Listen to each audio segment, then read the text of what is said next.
I live in a very rural area on a small ranch that has been with my family since my grandfather. We are about 15 minutes from the nearest small town. When I say small, I really mean small. I met my wife by chance about 6 years ago when I stopped in town to pick up some groceries. She gave off a very tomboy vibe and she just came to the area herself. She had just finished school and found that she hated city life and wanted to come back to something more familiar. I'll get to that later. I guess she saw me pull in with my pickup and some of the heavier equipment in it, and she came over and asked what sort of livestock I had. She quickly cut to the chase. She was looking for work, she had experience with livestock, and she was new to the area. It is strange in our area to have single women looking for work as a ranch hand, but she said she could prove her worth, and, if I wasn't impressed, I was free to drive her back to town at the bus stop and that'd be that. I was looking for an extra hand for the upcoming months and was considering contacting my neighbor's boys for it, but figured I'd give her a shot. Glad I did too. She has one hell of a work ethic, and was proactive about everything on the ranch. I let her stay in a guest room in the main house for the first week, until she had enough pay for an apartment, but within 6 months she moved back in when we started dating. 8 months later was when we married in a small ceremony with about 20 friends and family members. The only person to show up from her family was her uncle. Uncle was a tank of man, even in his older years, and had a sheep farm in Northern California. Him and I talked shop a bit when he was there, and he was proud to give wife away. I could see where wife got her work ethic and knowledge of livestock from the man. There was, however, one topic that wife did not like to discuss. It was her birth parents. At first, all she would say was there was bad blood between them. Early on, that was fine. We didn't know each other yet. But after the engagement, I wanted to know more about her, and know what exactly I was diving into. Her mother, the professor, worked in a college teaching a class I most likely would never attend. Her father, Phil, was, as wife described, a weak man that does what the professor demands. Some of the things wife described the professor in doing sounded absurd and borderline insane. It included her trying to get wife a girlfriend in middle school, insisting wife was a lesbian. Now, wife is a bit of a tomboy, there's no denying that, but she is also most definitely not a lesbian. There was a period where the professor wanted to live a natural lifestyle, and she asked Phil's brother to let them live on his farm. Within a week, the professor hated the farm and dragged them both back to the city. Wife, on the other hand, felt like she finally found something she liked and really connected with her uncle. Wife left home when she was 16 and lived with uncle until she was 18. All while she was with uncle, the professor kept threatening to drag her back. She never did. After wife turned 18, she went to school and received a 4-year degree and tried to work an office job, but found it unfulfilling. She started to take the bus and working odd jobs in rural areas, looking for something that fit what she was looking for. That was when our paths crossed. Last year, around March, we started getting mail addressed to the professor and fill bills and bank statements and such. I found this strange, and wife wanted to trash it. I started marking them return to sender and no such occupant and dropped them right back into the mailbox. This came to a head in October when I was cleaning up the yard and a bright white SUV drove up with a U-Haul attached to it. Wife looked up and turned pale. "Oh God, it's them," she said. Out stepped a rotund woman and a thin man that only had a passingly resemblance to uncle. The professor immediately walked up to wife. "Professor, well, let me have it look at you. It's been years." Wife, "Mom, what are you doing here?" "Professor, the university is doing virtual classes, and with COVID, we figured we can self-isolate at our ranch." The R had a weird emphasis. Me, "Excuse me, but this isn't your ranch." Professor, "Oh, I'm sure we can have the ownership all cleared up." "Well, aren't you going to invite us in?" Me, "Ma'am, you may be my wife's mother, but you are a stranger to me. I would rather not." The professor turned to Phil. "Professor, make the call." Phil instantly got on the phone with the police and started spinning a tale about us not letting them into the house that they equally own with us. I couldn't believe what I was hearing and how insane it was being spun. Luckily, as I said before, small town. The sheriff pulled up, and it was someone I knew for most of my life. Sheriff really embodies the mindset of a small town constable. He tries to be a peacemaker and a peacekeeper first and foremost. He also knew that this land was in my family's name for 3 generations. "Sheriff, what's this I hear about you selling half your ranch, Duke?" Me, "I didn't. These are my wife's parents and they think they have a legal stake on my land." Professor, "Not think, no. We've lived here since February. With tenant laws, that means." Sheriff, "Funny, I don't remember you in town." That shut the professor right up for a second, but then she reached in her bag and pulled out a stack of letters. A lot of them the bills and bank statements, with the ranch's address. Professor, "Then how do you explain these?" Sheriff took the letters and looked at them. Sheriff, "Ma'am, these are all marked return to sender." The professor turned desperate. "Professor, please. I haven't seen my daughter in years. I just want to make sure she's okay. Surely you can see that she pointed to me, is controlling her every move." Sheriff rolled his eyes and walked over to talk to wife and I again. Sheriff likes to solve problems between people. And he hasn't encountered this level of crazy before. Sheriff, you might just want to invite them in for coffee. Talk for a few minutes. Wife, they are your parents. Wife, if you leave them here, you will just have to come back in 5 minutes to handle an assault. Sheriff, wife, you can't mean that. They're your family. Look, I'm just going to head up the road. Invite them in, talk to them. Wife got a bit of an angry glint in her eye. Wife, does this mean you're going to invite your cousin Aaron to Thanksgiving? Sheriff's cousin Aaron was currently serving 8 years for a multitude of felonies. Sheriff's entire family consider him the family's shame. With that statement, the look in Sheriff's eyes changed. He gave wife a look like that bad, huh? And wife merely nodded. Sheriff turned back to the professor and Phil. Sheriff, alright, they don't want you here. Best you two not come back. The two protested briefly, but then piled back into the SUV and drove off, with Sheriff trailing right behind to make sure they were completely off the property. This was the first time I met the professor and Phil, but it definitely stuck with me. I detailed earlier about how my wife's mother, the professor, tried a strange attempt to seize control of our ranch back in October. In December, it got crazier. Keep in mind we live in a smaller town. About an hour away from a major city, so it's not like we are totally in the boondocks. Our ranch is about 15 minutes from town by farm road, just to give you a lay of the land. I stopped into town to get some supplies, and by the time I was done packing up the truck, the professor tapped me on the shoulder. This time she actually acted cordial. I chose to be curt. She basically begged me to at least listen to her for 5 minutes in the local cafe. I didn't want her to create a scene on Main Street, so I agreed. We sat and the professor talked. She claimed my wife was always confused about who she was, and that the professor and Phil had only her best interests in mind. I didn't want to yell, shout, accuse, or throw anything back in her face. I was just waiting out the clock. She said my wife saw you coming and wedged herself into my life. At that I did push back at. I said that I felt I was blessed to have her in my life. Hoo boy, those were the wrong words to use with this woman. Professor, what do you mean blessed? Dukes, pardon? Professor, you just said blessed. I put my head in my hands and just wished this was over, everyone in the cafe looking at the two of us. The professor really projected her voice with the last sentence. Dukes, ma'am, if you're trying to win me over, I suggest you stop using vinegar. She sort of humped at that statement. But she did become cordial again. She dug into her purse and pulled out a flash drive. She placed it on the table in between us. Professor, fine. This is all the proof you need. Take a look, and I promise you will know the truth. I was dying on the inside from embarrassment from how my mother-in-law acted, with people I do business with regularly all watching. They will want to know what happened, and why. Like I said before, small town. I took the flash drive and left. I got back to the ranch where my wife was waiting, and she could instantly tell something happened in town from the pissed off look on my face. I explained what happened in town and held up the flash drive. Wife looked confused by it. I certainly wasn't willing to plug this thing into a computer we regularly use, so I dug through a closet for an old Dell laptop that wasn't powered on in forever. We let it charge, turned it on and flipped off the Wi-Fi. The last one was my wife's idea. We plugged the flash drive in and there were stacks and stacks of PDFs.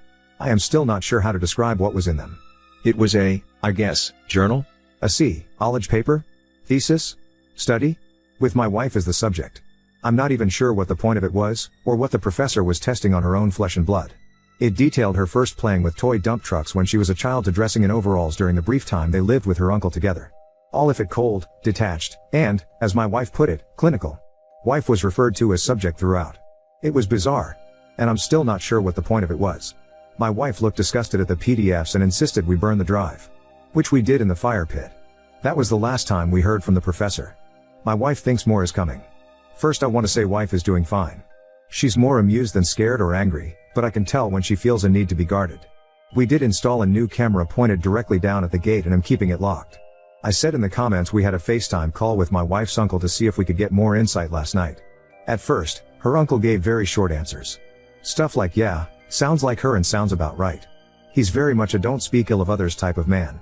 When I told him about the weird play for the ranch, he finally was willing to give a bit more information. Whoever predicted she attempted this in the past with his sheep farm? Gold star. He said the professor was a big reason why him and Phil don't talk anymore. Wife's uncle's sheep farm was part of a much larger piece of land owned by my wife's grandfather. The grandfather had 3 kids, 2 sons and a daughter. The daughter went off to the East Coast and works a high-paying executive job of some type. She's also near retiring, and was the oldest of the siblings.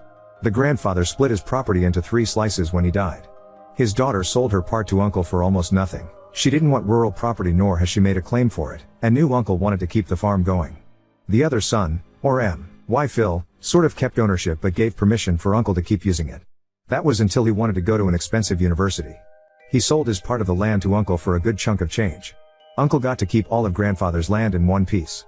In college, Phil dated the professor, and then married. Uncle heard bits and pieces, but Phil just only called during Thanksgiving and his birthday, and that was about it for many years. A few years later, professor was in, as the uncle called it, a hipster phase and heard about the farm. She didn't just show up. Phil asked first. Phil knew what rural life was like, professor didn't. Uncle described it as the professor had a vision of waking up to a kale smoothie, digging up beets for lunch and enjoying the sun the rest of the day. If you live on a farm or a ranch, you're spoiled for choice when it comes to daily chores. Uncle's farm was primarily a sheep farm, but they had a vegetable garden and a small orchard. This meant work. Uncle was easy on the professor. She was only given a few chores, such as clipping dead vines in the garden and airing the compost. She apparently treated this like an ordeal. She nearly destroyed the tomatoes Uncle was growing that year, and he had to redo the compost every evening. But the way she complained, you'd think she was tending the orchard and the sheep. She did not like manual labor. But she was also oddly in love with the idea of a farm. You can't have the joy without the pain, in my experience. Wife, on the other hand, took to it like a duck to water. She loved to check the fences, check the flock, dole out the feed, and tend to the small vegetable garden. Uncle said that they had a local butcher that came once in a while for a few lambs, depending on price and demand. Butcher visited once during the professor's time on the farm. Butcher was a black man, which Uncle didn't mind or care. Professor cared. She made a big show of greeting him, shaking his hand, and talking to him in a very sing-songy, high-pitched way. Uncle found this very strange. At least strange enough to mention to us. Professor wanted the farm, but didn't want to work it. She wanted to own it on paper and have the uncle and her husband work it. She went as far as to push her husband to contest the sale he had with Uncle a few years back to gain a partial ownership. This went nowhere, of course. Uncle did have to hire a lawyer, but it didn't even make it to court. Him and the rest of the family refused to talk to Phil after that. I was curious, so I had to know why the professor blew up at me when I said I was blessed to have wife. He chuckled a bit. Really kicked that hornet's nest, huh? He said. First night the professor was staying with Uncle. Uncle and his wife prepared dinner. They got to the table and Uncle was about to say grace. My wife blushed when he brought this up. Apparently this is a very embarrassing memory for her. Professor blew up. She said something about how this family doesn't say grace. Uncle shrugged. He wanted to be accommodating and responded that she didn't have to join if she didn't want to. She tried to push it further. As long as she was in that house, there would be no saying grace. Uncle said this was the first time he was rude to the professor. He told her that there was no way a guest was telling him what he could and couldn't do in his own home. Apparently the professor didn't think people in rural areas go to church or something? I don't know. After hearing about the sheep farm, I will get in touch with a lawyer. We'll see how that goes. I think I've said it before in an earlier post, but we live in a small town. My crazy mill, the professor, has made waves in just 2 appearances, one at our residence, and another in town. What I love about small towns is that everyone feels like family and has everyone's backs. What I hate about small towns is that rumors start quickly. The sheriff from my first post is totally on our side and has done his best to make it clear to people who ask that it's not their business. The problem is wife and I, we try to enjoy being social in town.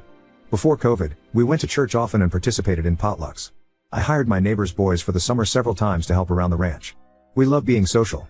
When the professor made a scene at the cafe in December, I could feel the eyes of the town on me. No one knows what happened, but they want to. I can feel it. They are too polite to ask, but not polite enough to not whisper. It's getting to us. The sheriff told me that last week the local pastor outright asked him what was going on with wife and her mother. Sheriff said the pastor felt there should be an easy solution. Sheriff nipped that into bud. My wife's words had a stronger effect than we thought. Sheriff said it wasn't his business or the pastor's unless we asked for help. He did say to the pastor, and I'm remembering how the sheriff phrased it to me when he told me, they're part of your flock. She, the professor, is the wolf. Be a good shepherd. Even with that, I still feel the weird glances every time I'm in town. Scenes like the one in December isn't usual around here. Any advice? Well, it finally happened. The professor and Phil are in jail. The circumstances are a bit strange as well, but we are glad there's a conclusion at least. 2 nights ago, the sheriff called us in the middle of the day. My wife picked up and after a few minutes of chatting she started laughing. She told me what the sheriff told her. It seems the professor and Phil decided they wanted to try to sneak onto our land. Why? Geez, I can't predict this woman. The professor decided that instead of trying to get onto the ranch from the farm road, which we have clear view of from the house, that her and Phil decided to park a little ways away, and try to get onto our land via a neighbor's property. My neighbor to the east has a small orchard and is a hobby beekeeper. He doesn't get a lot of honey a year and what he does he shares or sells at the farmer's market. Field chickweed just started to flow here, so the bees were out. The professor apparently stumbled onto his bee boxes, and I mean literally bumped into one. The bees started swarming her and either her or Phil got mad and kicked one of the boxes over. My neighbor keeps a sensor perimeter around his bee boxes in case of bears, so that went off and he ran to his bee boxes to see two middle-aged people running around, swatting at bees and yelling. Neighbor called the sheriff, and after about 20 minutes of the neighbor trying to smoke the bees and hosing them off, promptly pressed charges for the destruction of his bee box and trespassing. Apparently there are additional charges for disrupting/destroying a farm's agricultural capability, and since his bees are pollinators for his orchard, away the two went. Both were apparently covered in stings and are in county lockup now. Sheriff said the professor is trying to say the area the bee boxes are in were a public easement and she had rightful access to the area. But for now, it's over. Everyone here is having a huge sigh of relief. Now on to next story. Best friend claims she hooked up with my boyfriend, but he insists it never happened, and now I'm caught between believing either of them. I've been best friends with Becca since 2010. We were college roommates and then after we graduated we still lived together up until I moved in with my boyfriend Nate in 2019. One thing about Becca is that she's always had a drinking problem for as long as I've known her, and she's done stuff while drunk that has sometimes caused problems in our friendship. She does try to stay sober, but every few years something will happen to make her start drinking again, which is what happened earlier this summer. So last Saturday Becca called me because she was drunk somewhere and needed a ride home. I couldn't go pick her up because I had the FLU and I was on cold medicine, so Nate went to get her instead. A couple of days after that I started noticing that Nate was being weird with his phone. Normally he leaves it out on the coffee table if we're watching TV or whatever, but he started putting it face down so I couldn't see what notifications he was getting. My first thought was that he was trying to plan a surprise, and because of the timing I thought that maybe Becca was helping him. Yesterday I saw Becca. I told her that Nate was being sneaky all of a sudden and asked her if he said anything about maybe proposing soon. She asked me if I looked through his phone and I said no. Becca started crying and told me that she and Nate hooked up in his car the night that he came to pick her up. Her excuse was that she was really drunk and didn't fully know what she was doing. She said she'd been texting him since, telling him that he needed to tell me what happened or else she was going to. I asked Becca to show me the texts, but they were all in the app Signal, which deletes messages after a day, so all I could see was that she and Nate had a chat thread but nothing that they said. I told her to text Nate in front of me so I could see what he said, and she did, but we got no read receipt and so no response at all, so it didn't prove anything. I asked Becca if she was sure she wasn't so drunk that she maybe imagined it or thought a dream was real, and she absolutely lost her shit on me and said that she knows that she's horrible when she drinks but that she's not fucking delusional and she doesn't make shit up. She said that I could believe her or not and it's my choice, but she was telling me the truth. I said I needed to go home and talk to Nate. So when I got home I confronted Nate with what Becca had said, and he acted shocked and denied that anything like that had happened at all and said he didn't know why she'd think so or say so. He said that he had just given Becca a ride home and the only thing that happened was that they talked about how he and I had been together for a long time and how we should get married already. He admitted they were talking on Signal the next couple of days, but he said that it was about exactly what I thought, that he was asking her about engagement rings and what kind of proposal I would want. Nate replied to Becca's message from before asking her if she made up a story about them hooking up to not ruin the surprise about his proposal, and she texted him back that there was no proposal and to stop playing dumb. So then Nate called her pretending like I wasn't in the room and told her that she needed to stop whatever she was trying to do because we were on the verge of breaking up and he'd rather just have the surprise be ruined, but Becca just kept telling Nate to stop lying until he got angry and hung up on her. I really didn't know what to think and I still don't. Right now Nate is really upset and not really talking to me much. He says that it's bad enough that Becca acted insane and ruined his plan to propose, but it's even worse that I believed her lies even a little and would think that he would ever cheat on me. Becca texted me saying she was sorry, but otherwise I haven't talked to her either. I don't want to think that Nate would cheat on me or that he'd take advantage of Becca if she was that drunk, but I feel like I can't be 100% sure because I've known Becca for 13 years and I also just can't believe that she'd lie to me about something this important. And I know that she does have a drinking problem, so I can believe that she'd sleep with my boyfriend if she was drunk out of her head. She's done some pretty awful things in the past when she's been drunk. I don't want to wrongly accuse Nate of something he didn't do, but I don't want to be an idiot. I don't know what my gut says. It both says that Nate wouldn't do this and that Becca wouldn't lie about it, but obviously both of those things can't be true. So in the past when she's been drunk, Becca's blacked out and started fights with me or other people. She'll say really out of line insulting things. She's kicked people out of our apartment because she didn't remember inviting them in. She's accused me of stealing clothes from her because I was wearing an outfit that looked like something that she also owned, that kind of thing. She's never hooked up with anyone that I was dating, but she's definitely hooked up with guys that she knew I was interested in. I don't know. I really don't think that Nate would cheat, but I just can't imagine that Becca would completely make this up. Both of their stories somewhat make sense to me, but I don't know. I don't know why Becca would be saying this if it wasn't true, but I'm afraid of deciding I definitely believe her and then having her later realize she forgot she hooked up with somebody else that night or something. If he's telling the truth, it's because it's only after that night that he started planning a proposal. From what he said, he didn't start planning the proposal that night. It was that Becca mentioned that we should get married already because it's been 7 years, and he thought about it, and then the next day he sent her a message to ask her what kind of ring I would want. I've never noticed anything weird from Nate towards Becca. If anything, he doesn't like her very much. I don't know if envious is the right word, but in the past Becca didn't like me and Nate being together because she felt like I was abandoning her for him. I'm not sure how long he was gone. I fell asleep when he was gone and he didn't wake me up when he got back. But I know he didn't shower when he got home because that definitely would have woken me up. Update 1. So on Thursday night, after I got everyone's advice, I told Nate that I had found out a way to recover deleted messages from Signal. He immediately took out his phone and opened the app and asked me to show him how to do it. So, I already thought that must mean he was telling me the truth because he didn't panic or hesitate at all. Which was good, because when I tried to download Signal on my old phone, it turned out that it's too old to support the current version of the app, so it wouldn't work. Nate then asked me if we were going to have to go out and buy a new phone for me to believe that he was telling me the truth, and he said that he was willing to do it if that's what it would take. I told Nate it wasn't that I didn't believe him, I just wanted to have some proof because I just couldn't understand why Becca would lie about it. Nate said that she would lie about it because she's a fucking crazy drunk bitch, and there's literally no way for a non-crazy person to understand why she would do anything, and once the messages proved that he did never want me talking to her again. Then he said to get up because if we were going to go to the Verizon store we had to get there before it closed. By then I completely believed Nate anyway, so I told him we didn't have to go anywhere or get a new phone, and that I believed him and I knew he didn't cheat on me and that he would never do that. Nate said that he would hope I know that and that he didn't understand why I didn't take his word for it in the first place. I started trying to explain why I didn't want to just immediately dismiss what Becca had said happened, but Nate said that he really couldn't listen to that right now. I said that was fair and agreed that I would cut Becca off, but that first I wanted to try to get her to admit that nothing happened. Nate said fine, but to call her with my phone on speaker because he thought he also deserved to hear her admit that she was lying. So I called Becca and I said the same thing to her that I said to Nate, that I figured out how to recover deleted messages on Signal. She asked me why I would need to do that, so that was when I knew for sure that she was definitely making it up and not just Confu said somehow. I said it was because I wanted to have proof of what she and Nate talked about.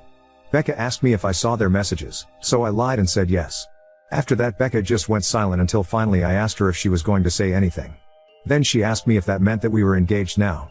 So then I really just lost it on her and screamed at her, asking her if she was fucking serious and what the fuck was wrong with her and how could that possibly be all that she had to say. Becca started screaming back, telling me to fucking calm down and about how obviously I never believed her anyway because it's not like we broke up over it. I was crying by that point, and because of that I couldn't really say anything else, so then Nate told Becca to go fuck herself and to never ever contact either one of us ever again and hung up on her. A minute later Becca sent me a completely unhinged text that I'm quoting here verbatim. Apart from changed names, Courtney. You are supposed to be my friend for life. You are supposed to be there for me. You are supposed to be my person. But then you meet Nate and now you only care about Nate. Everything is about Nate. Tell me why Nate comes to pick me up when I call you? I called you not your precious fucking Nate. I only want you to see how fucked up this is, but do you? No. Of course you don't. Of course you choose Nate over me like you always do and like you always will. You pretend to care about me, but I can see you don't care. It is pathetic, Courtney. You are a pathetic woman who would choose a man over a friend. But since you can't say it yourself, I will. Since you have to have your sweet perfect little baby Nate do it for you, I will. Goodbye, Courtney. Is that what you want? Goodbye forever. I hope you fucking got what you fucking want. There were the 3 dots after that showing she was still typing more, but I blocked her before she sent it. I don't care about anything else that she has to say. I'm sure it's all just going to be more bullshit about why this is my fault or justifications about why what she did wasn't that bad and I should forgive her. I know Nate is probably right and there's no non-crazy logic behind why Becca would stoop to doing something like this, but obviously I've still been thinking about it, and my best guess is that whoever said that Becca still blames me and Nate, apparently mostly Nate, for her being a drunk mess who can't get her life together is right. It seems like she somehow thought that if she said she hooked up with Nate, I'd break up with him but still want to be friends with her and then everything would magically be fixed. As far as stuff with Nate, I asked him if he thought he could ever forgive me for doubting him, and he said that since I came to my senses and I cut Becca off, he guesses we can try to put it behind us. I don't think he's still going to propose anytime soon. After this I probably wouldn't if I was him. And from what Nate said, he didn't actually do any planning yet other than asking Becca about rings and if I'd think a public proposal was tacky or not. All he was doing so far was trying to get ideas without me knowing he was talking to her about it. So just based on that I think probably it's not going to happen for a while if it still does at all. Also, thanks to everyone for the advice and support. I know I didn't respond to many comments, but I really did appreciate everyone who cared enough to want to help. Oop, I'm sure she won't just go away. I'm already expecting her to try to get our other friends to get in the middle of everything as soon as she figures out she's actually blocked, and I'm not just ignoring her. I hope she won't try to do anything else, but I guess at this point I really can't know with her. Update 2. It turned out that whatever was going on with Becca that caused her to make false accusations about Nate was the beginning of some kind of a psychotic break. After I blocked her, she made a whole bunch of fake accounts and started sending me completely unhinged shit about how I ruined her life and threatening to get revenge on me and Nate. This went on for literally months, with her sending me dozens of messages a day. I found out from other friends that she was making multiple posts on Facebook every day that were semi-coherent rants about how much she hated me and how I was evil and ruined her life intentionally. I tried to talk to the police 2 different times to get a restraining order because I was afraid that Becca was going to show up at our apartment and attack me or Nate. I literally even got a front door camera because I was so scared that she was going to hurt us. The police said that because Becca wasn't threatening actual violence, she was just a nuisance and they couldn't do anything. They acted like I was an idiot because it isn't illegal to talk shit on Facebook, and they basically told me to just keep blocking her whenever she made a new account and eventually she'd get bored and move on. Then finally there was an incident where someone broke the windshield of Nate's car while he was parked at his work. I guess it could have just been a random act of vandalism because his wasn't the only car that got windows broken, but at the time I was 100% sure it was Becca, so I went to the police again. Eventually an officer went to talk to Becca, and she said she didn't touch Nate's car, and again I have no proof that she did. But after the police talked to her, Becca got put into a psych ward for a week because apparently her apartment was filthy and she was drunk out of her mind 24/7 and a danger to herself. I have not heard anything from Becca after she left the psych ward. I don't know if she was diagnosed with something or if she's medicated now or what. I found out that she moved in with her dad, who thank God lives in a different state. I look at her social media every so often to make sure she's not posting about me again and that she's nowhere around I haven't mentioned Nate much in this update because we're no longer together. He broke up with me after the windshield incident because he couldn't handle being constantly harassed by Becca, and to be honest I don't think he ever forgave me for not taking his side immediately when everything started. It really hurt, but I can't blame him. I tried to talk to him about fixing things between us after Becca was gone, but he just wasn't interested. So in the past, when she's been drunk, Becca's blacked out and started fights with me or other people.